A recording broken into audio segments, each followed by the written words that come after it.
నమస్కారం అండి. ఇంకొక ప్రశ్న అడగడం జరిగిందండి. మేడం కోర్టును ఆశ్రయించకుండా విడాకులు పొందవచ్చంట గదా!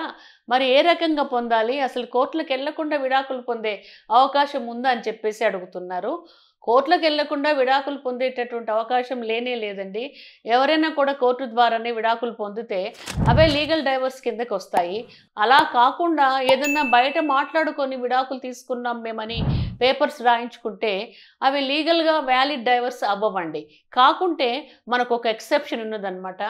కొన్ని తరగతులకు చెందినటువంటి ప్రజలు అంటే గిరిజన తాండాల్లో నివసించేటటువంటి వారు, కొండ జాతి వారు, షెడ్యూల్డ్ ట్రైబ్స్ వారు, గుర్తించబడినటువంటి కులాల వాళ్ళు కొంతమంది కులాలను గుర్తించడం జరిగింది మన రాజ్యాంగంలో.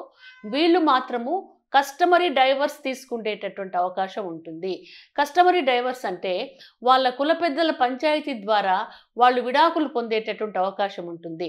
ఎందుకంటే వాళ్ళ కులాలల్లో, వాళ్ళ తెగలల్లో అనాది కాలం నుంచి పెద్దల పంచాయతీల ద్వారా అనేక సమస్యలను పరిష్కరించుకుంటూ ఉన్నారు. కాబట్టి వారి విడాకులన్నవి మన హిందూ వివాహ చట్ట పరిధిలోకి రావన్నమాట. అందుకని వాళ్ళు పంచాయతీలు పెట్టుకొని కుల పెద్దలతో మాట్లాడుకొని విడిపోయేటటువంటి అవకాశాలున్నాయి. వీటిని కస్టమరీ డైవర్స్ అని అంటారు. కనుక ఎవరైనా సరే ఈ గిరిజన తాండాకు కానివ్వండి, షెడ్యూల్డ్ క్యాస్ట్‌లు కానివ్వండి, ట్రైబ్స్ కానివ్వండి చెంది వారి కులాలు కస్టమరీ డైవర్స్ తీసుకునేటటువంటి అవకాశం ఉంటే అంటే ఆనవాయితీగా తీసుకుంటూ ఉంటారనమాట వాళ్ళ కులాచారాల ప్రకారము.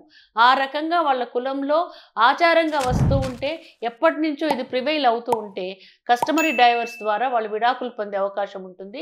వాళ్ళు కోర్టును ఆశ్రయించవలసినటువంటి అవసరం లేదండి. ఓకే.